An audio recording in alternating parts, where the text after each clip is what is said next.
paz do Senhor, amém? Amém. Glória a Deus. Eu gostaria que você já se colocasse de pé. Vamos dar início a mais um culto, amém? Eu vou ler rapidamente em Salmos de número 145, verso 17, diz: Justo é o Senhor em todos os seus caminhos, bondoso em todas as suas obras.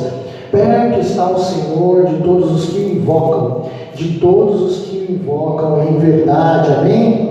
Eu já te convido esta manhã a invocar esse Deus em verdade, que você abra o seu coração, entregue o que você tem de melhor a Ele esta manhã, amém? Vamos orar, na sequência vamos iniciar a adoração através dos louvores. Pai, aqui estamos diante da Tua presença, Pai, para Te adorar, Jesus. Te agradeço, Senhor, por mais um dia de vida, Pai. Te agradeço, Senhor Jesus, por esta oportunidade de estar aqui, Pai. Te invocamos, Senhor Jesus, e te pedimos que o Senhor venha com a Tua bondade, que o Senhor venha com a Tua misericórdia, que o Senhor venha com o Teu amor, Senhor Jesus, e nos permita, Pai, serem cheios da Tua presença, serem cheios do Teu poder, Pai. Habita em nosso meio, faça o Teu querer e a Tua vontade.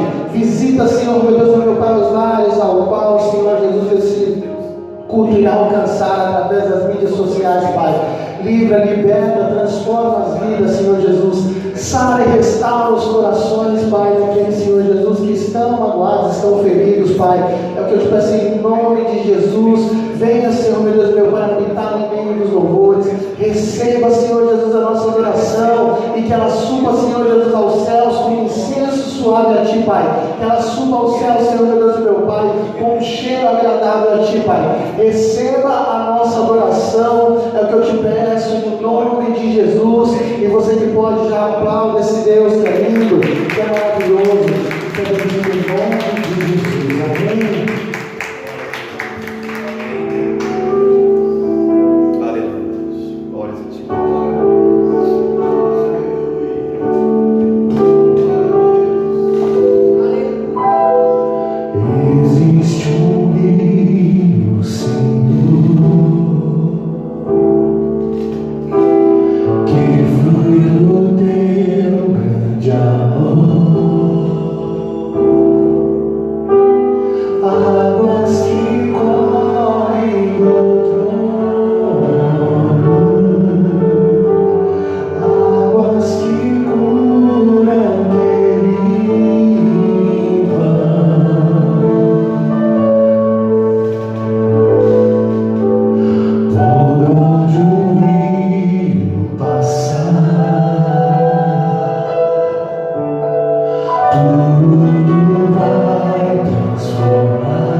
Tu és a fonte, Senhor.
Glória a Deus. Bom dia, graça e paz.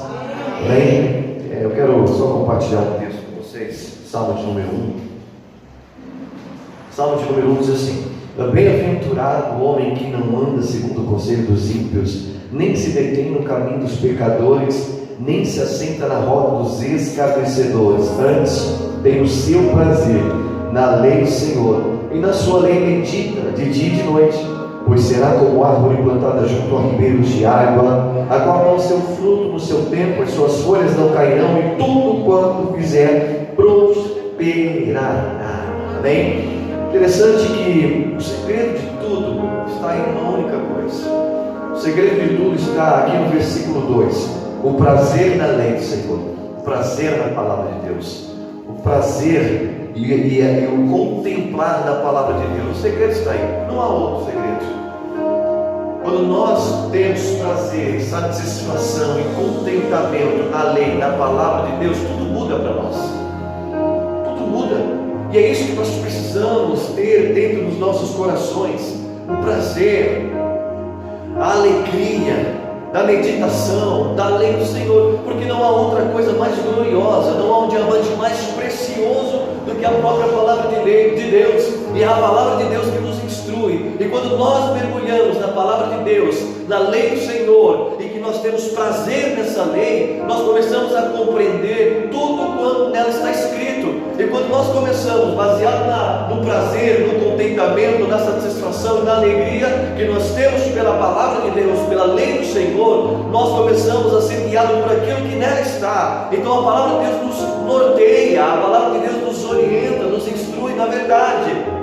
E quando nós falamos da palavra do Senhor, principalmente quando nós falamos de semear na casa de Deus, de dizimar ou de ofertar, tudo está dentro da lei do Senhor, tudo está dentro da palavra de Deus. E se nós meditarmos e aprofundarmos a lei do Senhor, nós vamos entender o quão precioso é nós como igreja estarmos dentro da obediência daquilo que a palavra do Senhor nos instrui e nos orienta. E tudo isso vem de uma meditação, de um mergulhar na verdade das sagradas Escrituras. Por quê? Porque ela certamente nos fará prosperar, e nós seremos como árvores plantadas junto ao ribeiro de água, cujo no tempo certo prosperaremos e veremos a bondade do Pai sobre as nossas vidas, em nome de Jesus. Por isso, a importância do conhecimento da lei do Senhor. E quando nós falamos de dízimos, quando nós falamos de oferta, nada mais é daquilo que está inserido dentro da lei do Senhor, dentro da palavra do Senhor. E quando nós meditamos nela, quando nós mergulhamos nela, nós entendemos o quão profundo é as verdades de Deus para as nossas vidas, e o quanto ela nos norteia para um caminho de prosperidade e de avanço,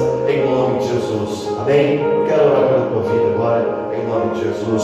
Pega a tua semente de fé, pega a tua oferta de amor. Eu quero apresentar diante de Deus essa hora, em nome de Jesus. Pai das luzes, eu quero louvar o teu nome, eu quero te engrandecer e apresentar, ó Pai eterno, a cada um dos teus filhos que hoje se dispõem, ó Pai eterno, a cumprir a tua palavra, por amor, por satisfação, por prazer na sua lei.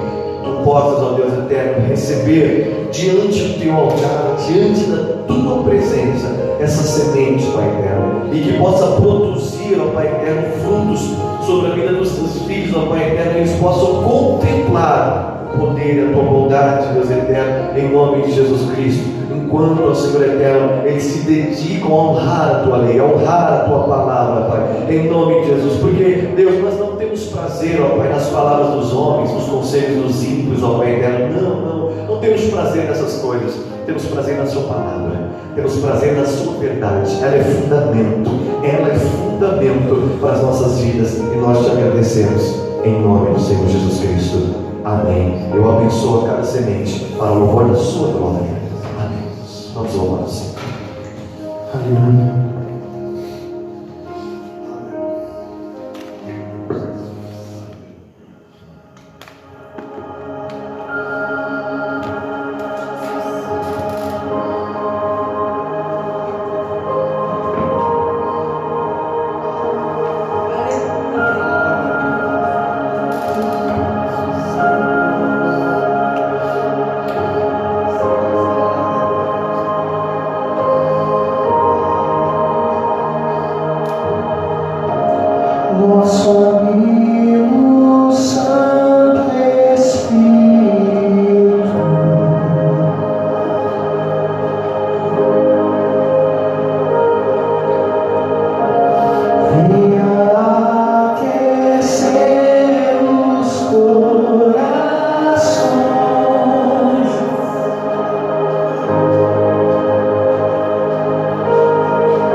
nós te desejamos outra vez aqui.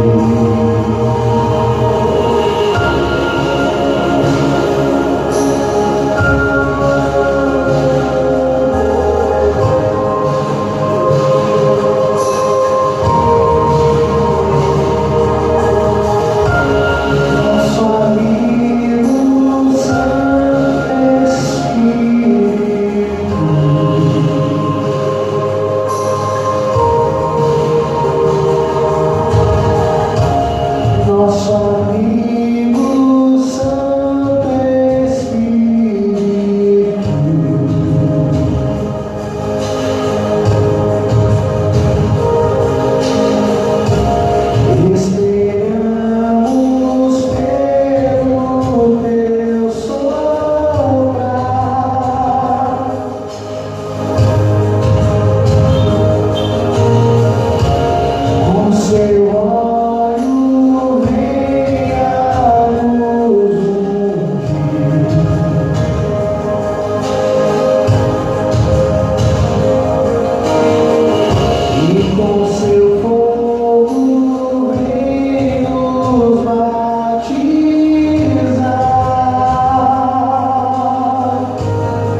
uma palavra para vocês, em nome de Jesus. Abram as suas Bíblias em 1 Tessalonicenses, capítulo 5, versículo 22. 1 Tessalonicenses, capítulo 5, versículo 22. Diz assim o texto: mantenham-se afastados ou abstenham-se de toda forma do mal. Mantenham-se afastados de toda forma do mal, ou abstenham-se de toda forma do mal, ou fuja de toda a aparência do mal. Esse é o texto que eu quero trabalhar com vocês, baseado no tema que eu passei para vocês. Vamos falar de um assunto importante, que pouco se é falado, mas eu tenho certeza que nos trará o norte, em nome de Jesus. Bem, antes, oremos. Pai, obrigado, Deus, por essa manhã. Obrigado por esse dia, obrigado por cada vida aqui presente, Pai eterno. Estamos aqui numa manhã de frio, mas, ó Senhor eterno, escolhemos estar aqui contigo, Pai eterno, em nome de Jesus, para poder, Senhor eterno, louvar o teu nome, ouvir a tua palavra, adorar a ti, Senhor eterno, estarmos aqui reunidos, Deus, em memória de ti, no teu nome, ó Senhor eterno, para que tu sejas exaltado e glorificado. Pai, que essa palavra simplesmente nos norteie e nos fortaleça para que possamos entender, Senhor eterno, sobre a sua verdade, aquilo que o Senhor tem para as nossas vidas, em nome de Jesus. Amém. Pode se sentar, em nome de Jesus. Glória a Deus. Glória a Deus. Bom, consideravelmente falando, este tema é muito pertinente para os dias atuais. Tema pouco falado, porém muito necessário de ser abordado dentro das igrejas hoje. Ao meu ver, ao meu modo de enxergar, este tema ele é muito didático e pedagógico. Por quê? Porque a sua finalidade, de fato, é nos ensinar, é nos instruir na verdade das Sagradas Escrituras, nos levando verdadeiramente a uma reflexão profunda. Pouco se fala sobre o pecado, poucas pessoas querem ouvir sobre o assunto pecado, mas é importante nós falarmos sobre isso, porque tem sido um ataque nos dias de hoje na igreja. Então eu oro para que este encontro que nós estamos aqui presente nos leve à prática da Teshuvá. O que é a prática da Teshuvá? Nada mais é do que o retorno à origem, o retorno à palavra de Deus, à ortodoxia do reino de Deus. Os princípios do Senhor precisam nortear e estar inserido na nossa mente, inculcado na nossa mente, nas nossas vidas, nos nossos corações. É necessário que voltemos à palavra de Deus em nome de Jesus. Agora perceba, desde que o pecado entrou no mundo, o homem tem que lidar com isso dia após dia. E é um desafio, uma luta muito constante com as nossas vidas. Mas o pecado está em todo lugar. E às vezes ele se apresenta como algo muito indefeso, como algo muito bonito. Outros como alguma forma muito claramente ruim. Só que muitas das vezes as pessoas não percebem. E obviamente que nenhum desses casos ele é bom. E nós sabemos disso, nós entendemos disso, mas mesmo assim, muitas vezes cedemos à tentação. Porque o pecado, ele aparentemente, ele tem a forma prazerosa, ele tem uma forma muito agradável. Só que nós precisamos ter cautela, muita cautela com isso. O pecado tem sido um dos maiores causadores da queda de muitas pessoas dentro das igrejas. Tem sido um fator destruidor na vida de muitas pessoas. Por ser algo obscuro, disfarçado de prazer momentâneo, muitas vezes vorazmente tem tragado as pessoas e destruído lares, famílias, pessoas, enfim. Isso é um pecado, porque o pecado ele é muito silencioso, porém a sua colheita ela é muito barulhenta. Você pode ver que ele é muito cauteloso, ele é muito silencioso, mas quando acontece é muito barulhento. Muitos são ludibriados pela sagacidade do pecado. Por quê? Porque a sua perspicácia ela é muito convincente. O pecado ele é muito convincente. E aquele que não está inserido, muitas das vezes é enganado facilmente por conta do pecado. Todos nós sabemos que não existe uma pessoa que seja leiga quanto o assunto é pecado. Todos têm uma consciência de que pecado é algo errado. Você não precisa ser um estudioso da palavra para você aqui decifrar o que é pecado, porque qualquer um consegue definir que o pecado é algo errado, que pecado é um erro. Qualquer um, até criança, sabe que pecado é um erro. Então você não precisa ser um estudioso para saber tão claramente acerca do que é o pecado, porque o pecado é um erro. Interessante que essa palavra pecado, em sua etimologia, ela significa errar o alvo, significa ofender, significa ferir a santidade de Deus, se desviar do caminho reto. Ou seja, pecado é tudo aquilo que transgride a lei de Deus, sendo contrário ao caráter de Deus. Isso é pecado. Escuta, igreja, quando nós pegamos tanto no hebraico quanto no grego essa palavra, elas são línguas diferentes, mas elas se convergem em sua semântica, em sua interpretação, porque o pecado é algo errado, é ferir a santidade de Deus, é transgredir a lei, é se afastar daquilo que é o santo.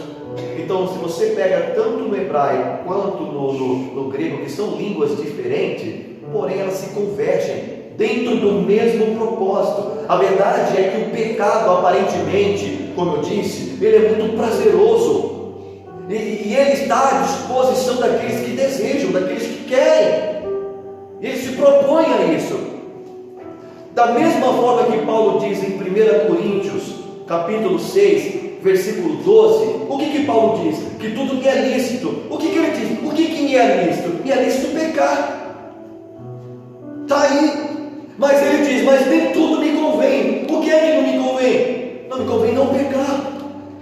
Nós entendemos que o pecado é uma escolha pessoal. O pecado é uma decisão pessoal. Por mais que o pecado se apresente diante de nós, é uma escolha minha, é uma escolha sua, pecado. Somos nós que decidimos pecar. O diabo simplesmente, ele usa a ferramenta do pecado para se apresentar a nós como uma aparência agradável, mas a decisão e a escolha de pecar é minha. Sou eu que escolho pecar. Davi escolheu pecar com Batseba. Foi ele que decidiu pecar. Foi Eva que decidiu pecar. Foi Adão que decidiu pecar. Por quê? Porque pecado é uma escolha. O pecado sempre se apresenta de uma maneira agradável. Porém, sorrateiramente falando, ele é astuto como uma raposa quando quer atacar a sua presa. É assim que ele faz. Não é assim o pecado. Agora, não querendo ser enfadonho nesse assunto, mas se eu fosse traçar uma explicação sucinta do pecado, eu diria de uma forma lúdica que pecado, ele é um parasita procurando um hospedeiro para se alojar e se manifestar, fazendo morada no seu interior. É isso que o pecado é. O pecado, ele é um parasita. Ele só está procurando alguém, ele só está procurando um hospedeiro para que ele possa tomar essa pessoa e fazer morada no interior dela. É assim que o pecado age. É dessa forma que o pecado age, simplesmente procurando um hospedeiro. O pecado é um parasita. Agora perceba, a partir do momento que você, crente, se tornar um hospedeiro do pecado, ele faz morada dentro de você, manifestando em sua vida as obras das trevas.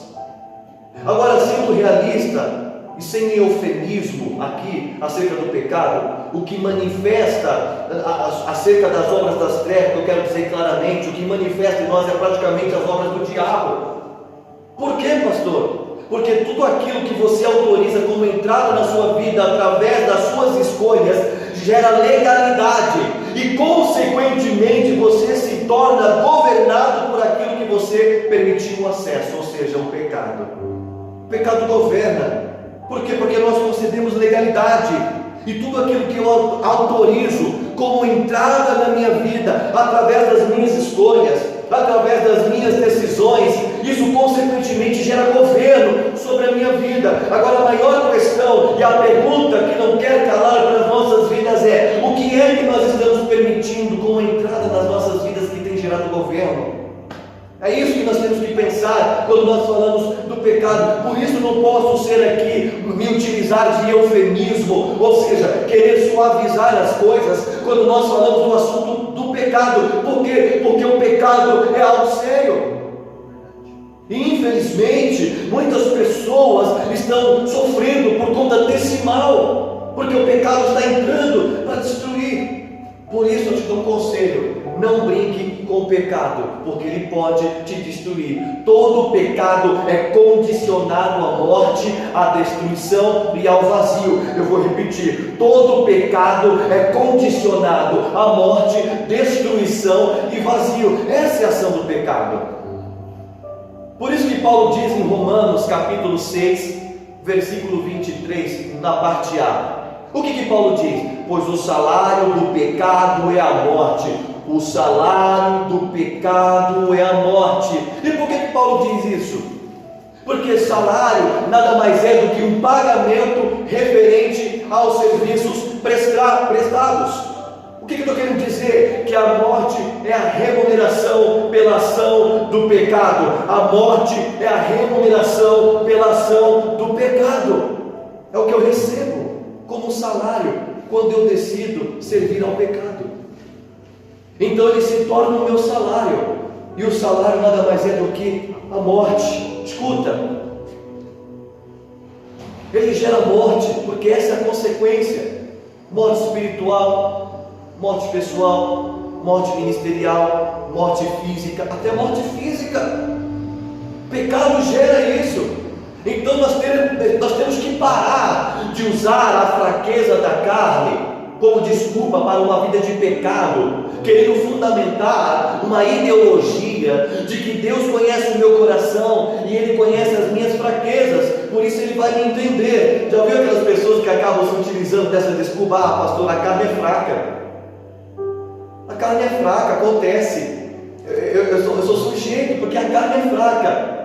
Mas é interessante que as pessoas falam, pegam esse versículo totalmente fazendo uma desconstrução dele, que essa é a verdade, e apenas para dizer a carne é fraca, e só usa esse termo, que a carne é fraca. Mas aí a pergunta é: a carne é fraca e o pecado é vitamina para te fortalecer, para te renovar? Essa é a pergunta que é estranha. As pessoas, pastor, pecou, aí começa a fazer as coisas erradas. É que a carne é fraca, mas o pecado, ele vai fortalecer você por acaso? O pecado, porventura, é uma vitamina para te fortalecer? É claro que não. Obviamente que não, igreja. Então nós não podemos pegar esse texto e desconstruir ele. Agora entenda uma coisa: como eu disse, pecado não é vitamina para que você se utilize quando você está fraco ou quando você está fraco. Mas o interessante é que, se você for ler o Evangelho de Mateus, capítulo 26, versículo 41, o que diz lá? Eu quero trazer o texto correto. O que Jesus diz? Vigiai e orai, vírgula, para que não entreis em tentação, ponto e vírgula. Na verdade, olha o que ele diz: o Espírito está pronto, vírgula. Aí depois ele diz: a carne é fraca. Mas antes dele falar da carne é fraca, ele diz: vigie, ore, não entre, para que você não entre em tentação, porque o Espírito está pronto.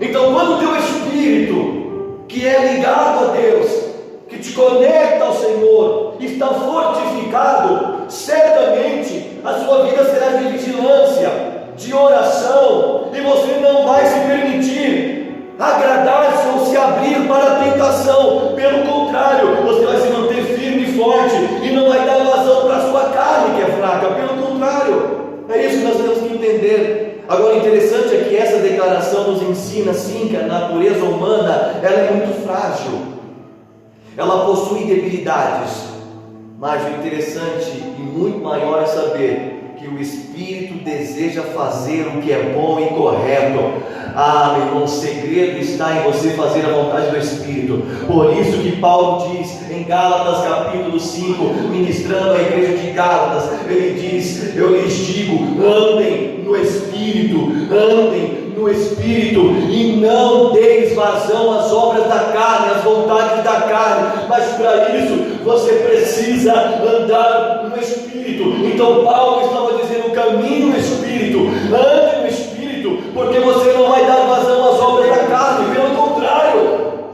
Por isso nós temos que dar vazão ao Espírito. Porque quando nós damos vazão ao Espírito que é ligado a Deus, certamente nós somos instruídos para caminhar dentro da verdade mais absoluta. Agora preste bem atenção na declaração de Paulo, 2 Coríntios capítulo 4, versículo 16. Olha o que Paulo diz: por isso não desfaleçamos, mas ainda que o nosso homem exterior se corrompa, o meu interior contudo se renova de dia em dia. Ele está falando do Espírito. Ainda que exteriormente as coisas querem corromper a minha carne, mas o meu espírito, que está ligado em Deus, vai me manter forte, e eu serei renovado em nome de Jesus. Aleluia! Somos renovados. Meu irmão, minha irmã, quando a tua carne, as tuas emoções e as suas vontades exteriores não têm voz de comando no seu eu interior, o teu espírito, ele é alimentado por sua fé, e você é renovado pela presença de Deus, e consequentemente você é conduzido a obedecer a lei, a obedecer a vontade, a obedecer a palavra, a obedecer a Deus. Aleluia! Por quê? Porque, meu irmão, você permitiu que o teu espírito alimentasse a tua fé, e o que nos falta é alimentar a nossa fé. Porque muitas das vezes queremos alimentar a nossa carne, as nossas vontades humanas, mas Deus quer inverter isso e te fazer entender a equação correta do reino de Deus em nome de Jesus. Sabe o que eu tenho aprendido nessa minha caminhada cristã?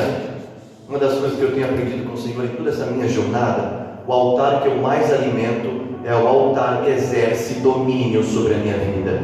O altar que eu mais me alimento, o altar que eu mais alimento é o altar que exerce domínio sobre a minha vida. A pergunta é: qual altar que você está alimentando? Porque quanto mais as pessoas se utilizam dessa desculpa sobre que a carne é fraca e por isso que peca, isso significa que ela está alimentando o altar do pecado. E quanto mais ela alimentar o altar do pecado, mais o pecado vai exercer domínio sobre ela. Então a minha pergunta é: qual altar você tem mais alimentado? O altar do pecado? Ou o altar de Deus em seu coração? Qual é o altar que você tem se alimentado? Meu irmão, obtendo essa resposta, você saberá quem de fato está exercendo o governo sobre a tua vida. Nada melhor do que você responder para você mesmo. Aí você terá essa resposta de quem é que governa você, de quem é que exerce domínio sobre a tua vida. Agora eu vou te dizer uma coisa: baseado nessas informações, eu quero te dar aqui 3 conselhos relevantes do porquê você não deve decidir pelo pecado. 3, eu quero dar 3 lições, 3 conselhos do porquê você não pode decidir pelo pecado. Primeiro, o pecado te afasta de Deus. Esse é o primeiro conselho que eu deixo para você. A primeira lição que eu deixo para você não decidir pelo pecado. Por quê? Porque o pecado te afasta de Deus. Meu irmão, olha o que diz Isaías 59:2: mas as vossas iniquidades fazem separação entre vós e o vosso Deus, e os vossos pecados encobrem o seu rosto de vós, para que não vos ouça. Aí Romanos 3:23 diz: porque todos pecaram e estão destituídos, estão separados então da glória de Deus. Tudo isso por conta do quê? Do pecado. Então por isso que eu te dou esse conselho: o pecado te afasta de Deus. Então você precisa decidir não pecar, porque quanto mais você pecar, mais distante você estará de Deus, mais distante você estará da glória de Deus. Isaías diz sobre isso, Paulo refutou sobre isso. Nós precisamos nos aproximar mais da presença de Deus, igreja, em nome de Jesus. Agora entenda, o pecado, depois que você o pratica, ele gera vergonha e ele gera o quê? Medo. E faz com que você tenha a mesma sensação que Adão teve lá no Éden, depois de pecar contra Deus. E o que ele faz? Ele se esconde de Deus. Por quê? Porque ele não se sentia mais digno de estar diante de Deus, nem tampouco de receber a visitação de Deus. Então é exatamente o que acontece quando a pessoa decide pecar, quando ela escolhe pecar. Qual a primeira coisa que ela faz? Ela se afasta de Deus. Ela se afasta daquilo que é santo, ela se afasta daquilo que é puro, ela se afasta daquilo que é a verdade, ela começa a se distanciar de Deus ao ponto da comunhão com Deus. Por quê? Porque ela não se sente digna, ela se sente envergonhada, ela se sente constrangida, se sente suja, e ela se afasta automaticamente. A escolha dela pelo pecado faz com que ela escolha se afastar de Deus também. Não é que Deus quer que ela se afaste, mas ela escolheu se afastar de Deus. Escuta, quando escolhemos o pecado, nós rompemos automaticamente o relacionamento com Deus, e é produzido dentro de nós o que chamamos de constrangimento relacional. Pastor, o que é isso? É uma quebra de relacionamento que automaticamente me afasta da presença de Deus. E isso é um constrangimento relacional. Você automaticamente quer se afastar daquela pessoa, você automaticamente quer se distanciar de alguém. Então com Deus é a mesma coisa. Quanto mais você peca, mais você se afasta. Quanto mais você peca, mais você fica longe. Por quê? Por causa desse constrangimento relacional. É automático, é um processo automático da tua parte de se afastar da presença de Deus. É isso que acontece com muitas pessoas.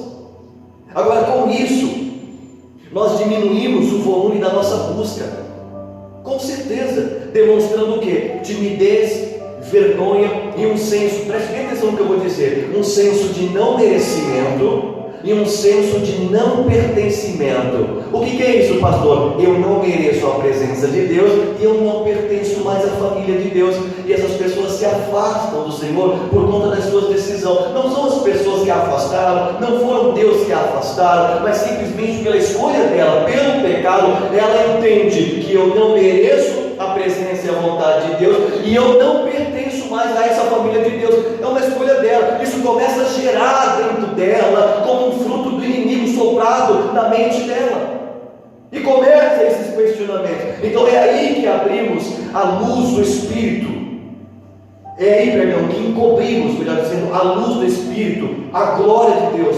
Isso começa a sair das nossas vidas. Por quê? Porque nós escolhemos, aí começa a encobrir.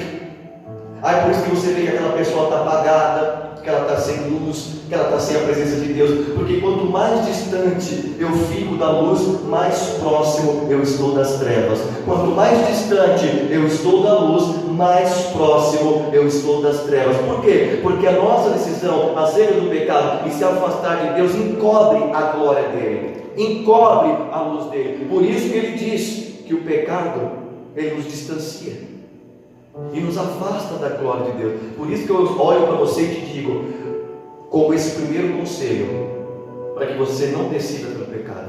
Por quê, pastor? Porque o pecado te afasta de algo melhor, que é a presença de Deus. Aleluia. Segunda coisa, o pecado produz frutos ruins. Mateus capítulo 7, versículo 19 diz assim: toda árvore que não produz bons frutos é cortada e é lançada ao fogo. E depois no Evangelho de João capítulo 15, versículo 2, parte A, diz: todo ramo que estando em mim não dá fruto, vírgula, ele retira. O pecado produz frutos ruins. A Bíblia nos compara com árvores. Logo entendemos que existe árvores que dão bons frutos quando estão em Deus, e árvores que dão frutos ruins quando estão no pecado e longe de Deus. E isso nada mais é do que a consequência de uma vida distante da presença de Deus, que aconteceu no primeiro ponto. Aí vai desencadeando. Você se afasta de Deus e começa no segundo ponto a gerar frutos ruins. E quando deixamos de andar no Espírito, como Paulo escreve aos Gálatas capítulo 5, aí nós começamos a manifestar as obras das trevas, que eu disse no início, as obras do diabo, as obras da carne. E quais são essas obras, pastor? Adultério, fornicação, impureza, lascívia, idolatria, feitiçaria, inimizade, porfia, ira, inveja, bebedice, etc, etc, etc. Por quê? Porque essas são as obras da carne. E esses frutos, eles revelam uma descaracterização da semelhança de Deus. Acaba sendo o contrário. Porque o que o Senhor diz? Quem anda no Espírito? Quem anda no Espírito tem o fruto do Espírito. E o fruto do Espírito é o que? Paz, amor, amor, bondade, longanimidade, benignidade. É isso que flui dentro de nós, o fruto do Espírito. Mas quando nós estamos distantes, não tem mais fruto do Espírito, tem as obras das trevas, tem o fruto das trevas, que é ruim, e começa a fluir dentro de nós. Agora entenda, esses frutos revelam a descaracterização da imagem e semelhança de Deus, que por conseguinte nos faz produzir frutos podres por intermédio de um caráter corrompido, que é o que acontece. E eu já falei isso para vocês aqui, não sei se vocês vão se recordar, mas eu faço questão de repetir. Quando nós falamos de corrupção, ou quando nós entendemos sobre a palavra corrompido, é a junção de duas palavras, lembra disso? Da palavra cor, coração, e da palavra rompido, afastado e distante. Agora, em síntese, corrompido significa todos aqueles que estão com o coração afastado do propósito genuíno de Deus. Quando nós falamos que aquela pessoa se corrompeu, aí o coração dela se afastou de Deus, se afastou da vontade de Deus, se afastou do propósito de Deus. E tudo que o diabo quer é que os nossos corações se corrompam, que se separem do propósito genuíno, que se afastem do propósito genuíno. Então é isso que o diabo está trabalhando. Ele está trazendo corrupção no coração das pessoas, distanciando elas do propósito genuíno de Deus. E isso é por conta dos frutos ruins. Por isso você precisa decidir não pecar. Terceira coisa, o pecado gera morte. O que diz lá em Romanos 6,23 que nós falamos e lemos? Pois o salário do pecado é a morte. A morte nada mais é do que a ausência de vida. E essa morte, ela está atrelada a uma morte física, como eu disse, psíquica, moral, pessoal, espiritual, ministerial, profissional, enfim. Começa a gerar sequências de morte em muitas áreas. Quando eu permito que o pecado entre em minha vida, consequentemente eu tiro de dentro de mim a vida de Deus. Você consegue entender o quão sério é isso?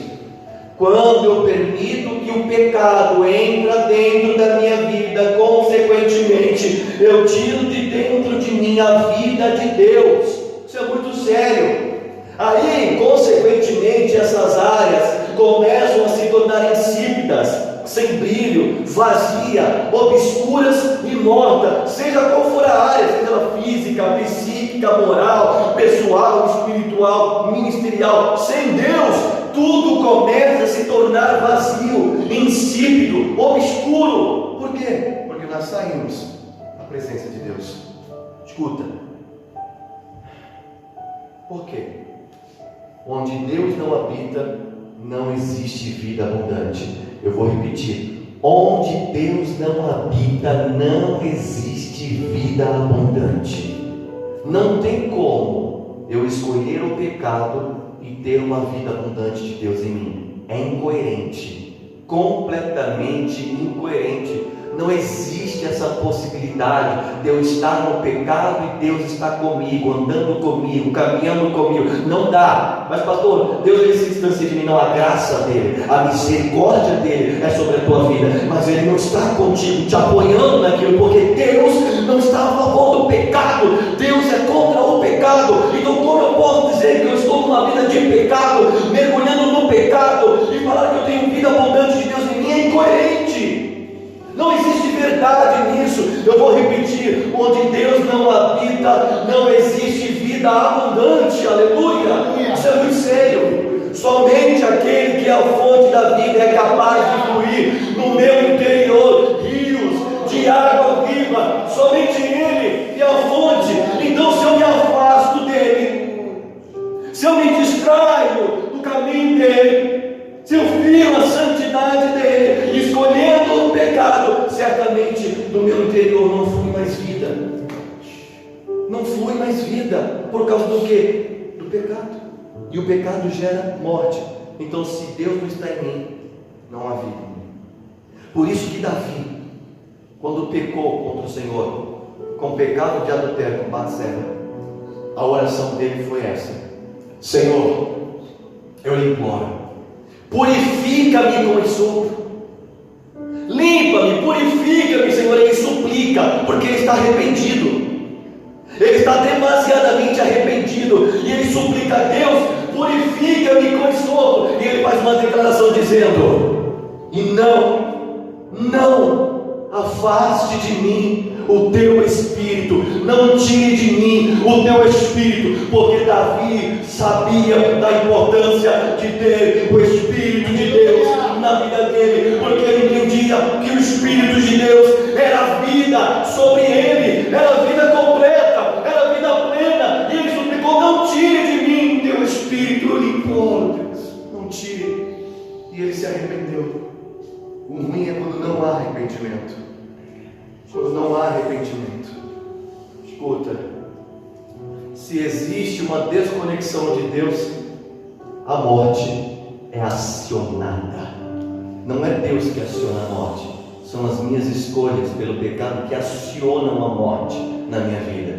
Vou repetir: se existe uma desconexão de Deus, a morte é acionada. Não tem, igreja, não tem como produzir vida sem o autor da vida. Não tem como eu reproduzir vida sem o autor da vida. Por quê, pastor? Porque Jesus é o caminho, a verdade e a vida. Ele é. Então não tem como, não existe essa possibilidade. Aí eu encerro esses 3 pontos para te dar uma instrução. Pastor, existe como reverter esse quadro? Tem como reverter esse quadro, pastor Sérgio? Uma vez que eu escolhi o pecado, uma vez que eu decidi pelo pecado, existe como a possibilidade de reverter esse quadro ou reverter essa situação? Claro que tem, obviamente que tem. Isaías capítulo 43, versículo 25, o versículo 26, o que o profeta Isaías diz? Eu mesmo sou o que apago as tuas transgressões por amor de mim, e todos os teus pecados não me lembro mais. Versículo 26: faze-me lembrar, entremos juntos em juízo, conta tuas razões, para que eu possa te justificar. Aleluia. Então existe sim a possibilidade de reverter um quadro de pecado. Aleluia. Porque o Senhor Jesus é a luz, Ele é a vida, e quando há arrependimento de verdade, quando eu entro, aleluia, junto com Ele em juízo, e eu confesso os meus pecados, a remissão, a perdão, a cura, a limpeza na minha vida, e o Senhor apaga as nossas transgressões, aleluia, por amor de mim, e Ele diz: eu não te lembro mais dos teus pecados. É por isso que o apóstolo João, em sua epístola, ele diz: filhinhos, entendam aqui, não pequeis, porém, se pecardes, há um advogado, há um justo juiz, que perdoará os teus pecados e te purificará. Aleluia. Você está entendendo a importância disso? Agora eu quero te dar algumas rotas de como reverter um quadro diante de uma situação de escolhas de pecados. Eu te dei os passos para você escolher não decidir, e o porquê você precisa decidir não pecar. Agora eu quero te dar algumas instruções do que você pode fazer se caso ao mergulhar em um pecado. E as orientações são: primeiro, renda-se ao autor da graça, Jesus. Arrependa-se dos seus pecados, confesse seus pecados e deixe-os, porque não adianta eu confessar os pecados e não deixar, não adianta eu declarar os pecados e ainda manter ele dentro de mim. É necessário confessar os pecados e deixá-los, e abandoná-los, porque isso procede do arrependimento, não tornar mais a fazer. Então nós precisamos confessar os pecados e deixá-los, porque tem pessoas que olham para Deus: eu sou sincero, Deus, eu pequei nisso, mas não sai disso, não sai do pecado, não abandona, não esquece, não, pelo contrário, ela continua lá. Mas nós precisamos mudar isso, precisamos de arrependimento e não de remorso. O Senhor está à procura de uma igreja que vive um arrependimento, não uma igreja de remorso, porque a igreja igreja arrependida, ela muda o quadro, ela muda a mente, ela muda os pensamentos, ela muda o caminho. Mas uma igreja com remorso, ela peca, sente o peso, fica triste, chora, mas continua fazendo. No dia seguinte, Deus está levantando uma igreja arrependida, em nome de Jesus. Muda a sua rota, faça novas escolhas, escolha não pecar, escolha se santificar, reative sua vida de oração, leitura da palavra, jejum, busque comunhão com o Pai, reative a sua intimidade. Aleluia. A graça não é algo, a graça é alguém. Jesus é o autor da graça, e é isso que você precisa entender. Se lance nos pés dele, entra em juízo com ele. Aleluia. Entra, aprenda uma lição, e eu encerro essa mensagem. A graça, ela é de graça, mas para alcançá-la precisamos nos alinhar às condições que ela promove.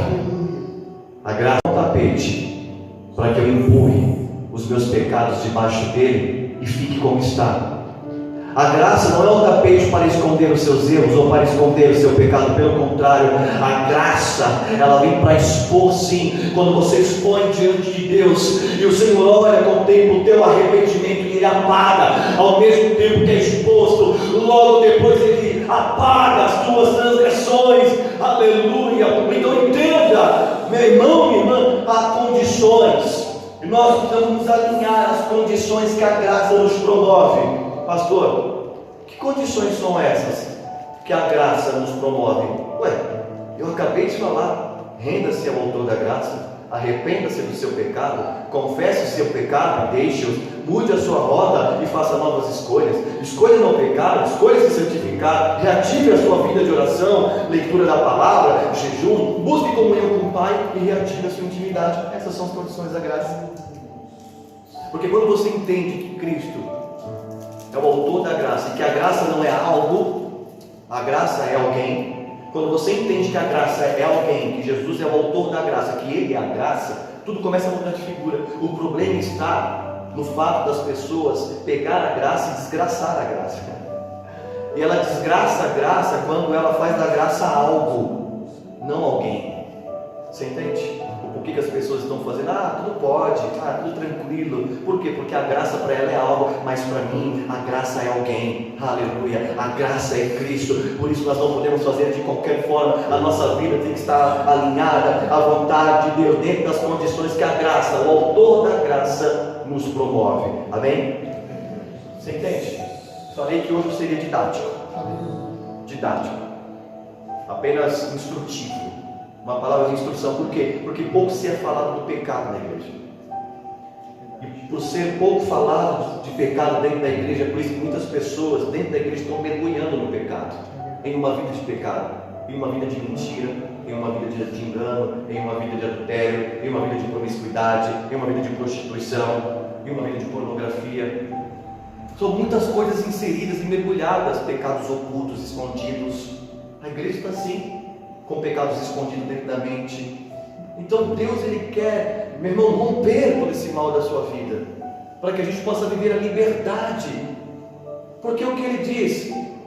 João 8,32: conhecereis a verdade vos libertará. Conhecereis a verdade vos libertará. Conhecereis a verdade vos libertará. Conhecereis a verdade vos libertará. Somente Ele é a verdade, a sinceridade.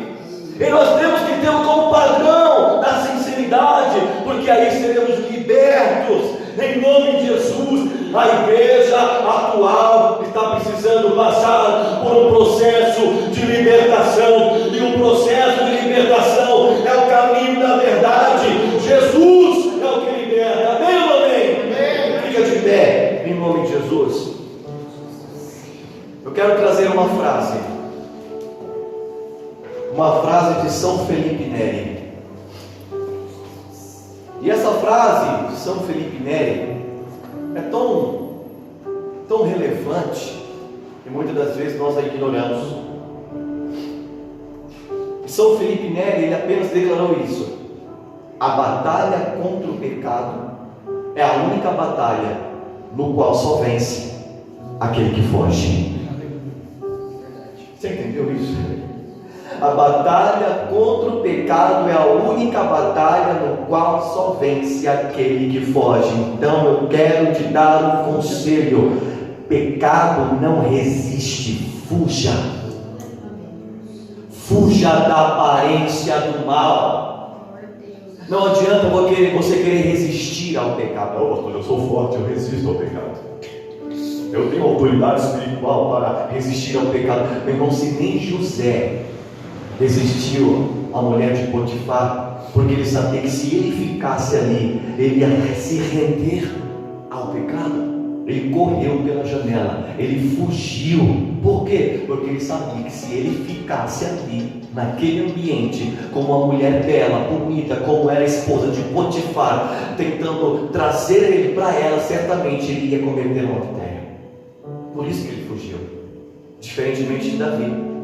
Davi poderia ter fugido do pecado quando ele estava no seu palácio e ele olha Betseba tomando banho nu. Ele poderia até ter passado, ter tido a primeira olhada. Puxa, deixa eu sair daqui, mas não. Aí ele deu a segunda, aí ele deu a terceira e começou a olhar, a admirar, cobiçar a mulher de um outro homem, ao ponto dele, como rei, dar ordem: traga esta mulher até mim. Ele se deita com ela, comete o pecado do adultério, e depois manda pegar o marido dela, que não era homem de batalha de frente. Ele era um soldado guerreiro, mas não era um homem de batalha de frente, e diz: coloca o marido dela na frente da guerra. Mas Davi coloca ele na frente, porque Davi sabia que ele ia morrer. Então Davi mata. Davi, ele adultera. Davi, ele cobiça. Davi, ele estratégia de uma forma maligna, que ele traz uma estratégia da própria morte do esposo de Batseba. E o que aconteceu? Qual foi o resultado do pecado de Davi? A morte do seu filho com Batseba. E olha que ele orou, e olha que ele jejuou, e olha que ele fez muita coisa, se vestiu de lamento, mas não foi o resultado pela consequência do pecado. Não tem como alterar aquilo que a gente fez. Aprenda uma lição: se nós pecamos, somos responsáveis por aquilo que decidimos, e colheremos aquilo que plantamos. É inevitável. Mas, de contrapartida, ele perdeu seu filho, sim. Trouxe peso sobre sua casa, sim, por conta dessa decisão do pecado. Mas também, do fruto de Betseba, Deus levantou um homem para governar Salomão. Você consegue entender? Ninguém consegue compreender a semântica de Deus. A mente de Deus. Mas ele teve consequência do pecado, mas também ele teve vida quando se aproximou do Senhor. Então é isso que nós precisamos entender. O meu conselho para você é: do pecado, fuja, não resista. A única coisa que a Bíblia nos instrui para resistirmos não é o pecado, é o diabo. Submetam-se a Deus. Tiago fala sobre isso. Sujeitem-se a Deus, mas resisti ao diabo, que ele fugirá de vocês. Resistir ao diabo.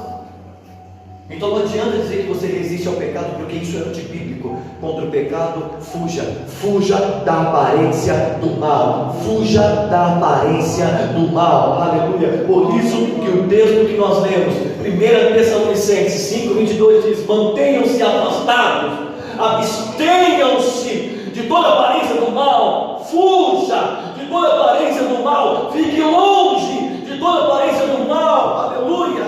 Não podemos resistir. Por isso você precisa fugir. Por isso que nós precisamos falar sim. nesses dias atuais sobre o pecado. Essa palavra possa instruir o teu coração verdadeiramente, em nome de Jesus, e que o Senhor possa te orientar e você possa sair debaixo dessa palavra, dessa verdade, tendo uma instrução para a tua vida e um coração transformado, um coração limpo, que você possa pedir isso para Deus. Ninguém aqui é perfeito, todos nós somos falhos e pecadores, mas existem pessoas que decidem se arrepender dos pecados, mas existem também pessoas, um grupo de pessoas que optam por ficar no pecado porque o amam e porque o pecado governa. Quem te governa? Qual é o altar que você tem mais alimentado? Às vezes nós falamos de pecado e as pessoas acabam entendendo: pecado é só fornicação, pecado é só o adúltero, e nos esquecemos que pecado é tudo aquilo que fere a santidade de Deus. Não existe o omitir. Eu não minto, eu omito. Omissão é uma mentira disfarçada, apenas uma mentira disfarçada. Ou você mente ou você não mente. Não existe pecadinho e não existe pecadão. Pecado é pecado e ponto final. Então você pode não estar pecando num adultério, mas pode estar pecando em não orar mais ao Senhor e não buscar mais a presença de Deus.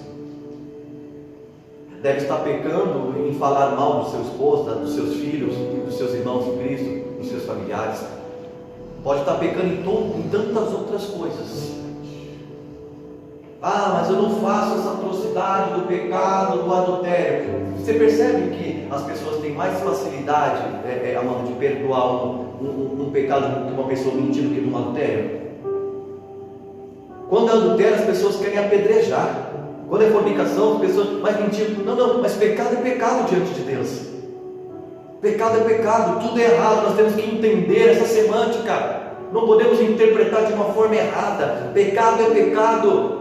O que nós precisamos é fugir do pecado, para não cometer as atrocidades, as obras das trevas sejam geradas dentro da minha vida. Nós temos que fugir da aparência do mal. Então o meu conselho é: fuja da aparência do mal, aleluia, e se coloque cada vez mais diante da verdade de Deus, da presença do Espírito Santo, que é o melhor lugar. Por isso que Deus falou para Abraão: ande na minha presença e seja perfeito. Abraão, caminha comigo, Abraão, anda comigo, Abraão, anda comigo, Abraão. Esse é o conselho, andar com Deus. E quando nós andamos com Deus, nós não nos tornamos pessoas perfeitas, mas pessoas aperfeiçoadas para o amadurecimento. Porque quando Deus fala com Abraão, dentro desse texto que nós falamos em Gênesis, que Deus se revela a ele: anda na minha presença e seja perfeito. Se você pega o original hebraico desta palavra, não é um perfeitinho como nós imaginamos, mas é um perfeito de aperfeiçoamento para um amadurecimento. Deus está falando para Abraão: anda na minha presença que eu vou te amadurecer, anda na minha presença que eu vou te amadurecer, eu vou te alinhar, eu vou te aperfeiçoar. Esta foi a lógica de Deus para Abraão. Por isso Deus fala: anda na minha presença. Então Deus, Ele quer nos alinhar, nos aperfeiçoar, nos corrigir, nos limpar, nos curar. E o único lugar para que isso aconteça é na presença de Deus. É na presença que somos limpos, é na presença que somos restaurados, é na presença que somos curados, é na presença que somos restaurados, é na presença que somos fortalecidos, é na presença que somos cheios, é na presença que transbordamos, aleluia, neste lugar. É neste lugar. Então ande nessa presença, amém? E seja cheio do poder de Deus cada vez mais, amém? Então eu quero que você curva a sua fronte.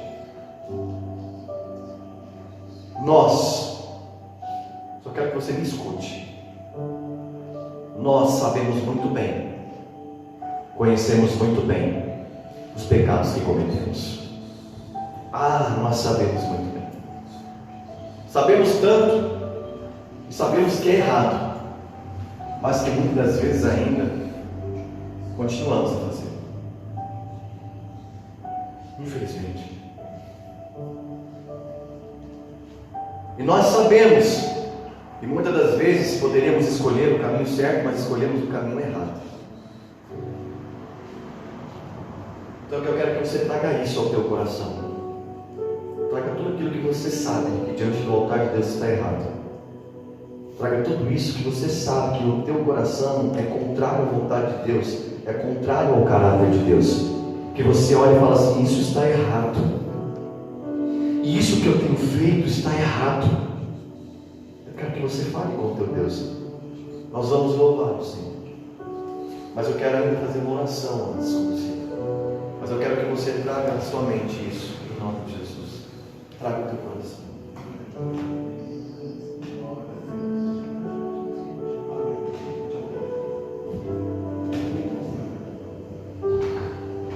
Escute, esse encontro aqui nessa manhã não é um encontro de condenação. Deus Ele quer que eu traga os meus pecados à minha memória para que Ele possa me condenar. Gente, que é isso? Nós lemos em Isaías: entra em juízo com Deus, conte as tuas causas, fale o que muitas das vezes tem feito você decidir ou escolher pelo pecado.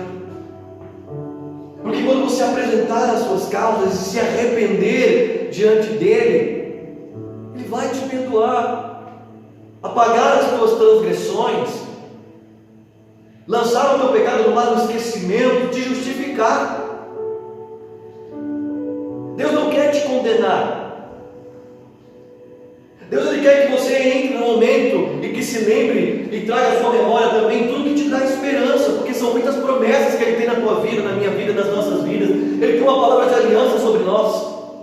Mas muitas das vezes nós não conseguimos vivenciar essas coisas, muitas das vezes por conta dos pecados. E como eu li aqui para vocês, tanto em Isaías quanto em Romanos, o pecado nos afasta da glória de Deus. Há uma distinção, há uma separação, melhor dizendo. E nós precisamos entender essa verdade. Por quê? Porque o pecado encobre a glória. O pecado encobre a glória. O pecado encobre a glória. Não há luz. Mas Deus Ele ainda está te chamando para essa realidade, para te dizer: é tempo de confessar. É tempo de declarar sim no meu altar, entrando em juízo comigo, para que eu possa te justificar, porque eu quero te limpar, eu quero te perdoar, eu quero te salvar, eu quero te restaurar, eu quero te renovar, eu quero te fortalecer, eu quero te preencher, aleluia, de todo vazio. E muitas das vezes essas ações agem nas nossas vidas, e que faz com que a gente olhe para dentro de nós e fale: eu não sou digno dessa presença. Eu não sou digno de estar na casa dele, eu não sou digno de servir a ele, eu não sou digno de receber uma revelação de Deus, uma palavra, eu não sou digno. Não, isso é o diabo que está plantando essa ideologia do não merecimento e o não pertencimento, simplesmente para que você se afaste cada vez mais daquilo que é o genuíno. Mas Deus quer mudar isso em nome de Jesus. Deus quer mudar isso, trabalhar no teu coração, trabalhar na tua vida, transformar o teu ser, transformar a tua mente, em nome de Jesus. Amém? Eu quero orar por você.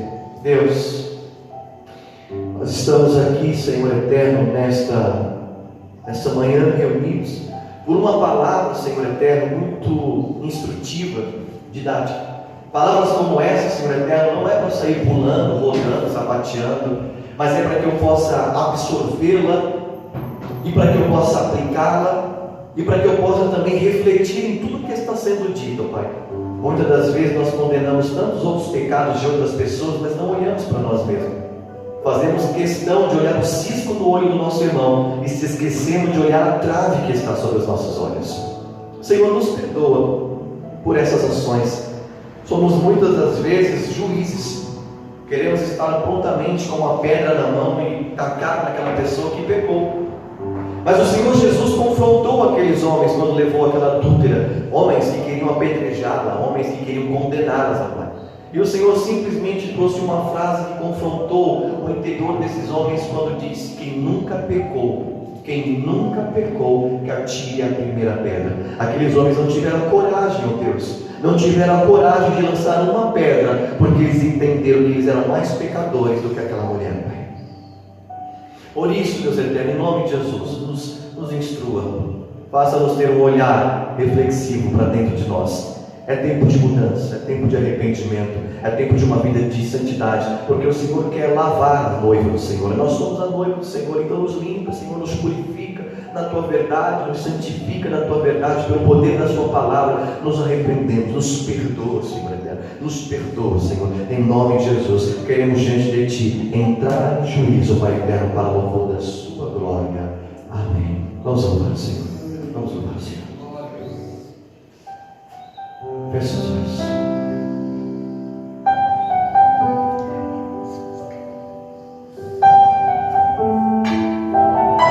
Olhe para dentro de você. O Espírito Santo não quer te apontar, não quer te julgar, pelo contrário, Ele quer mudar. Quando não posso te ouvir e o meu clamor já não muda teu silêncio, são nuvens que escondem o sol e tornam o dia tão escuro quanto a noite. Escute. Então lembro que não posso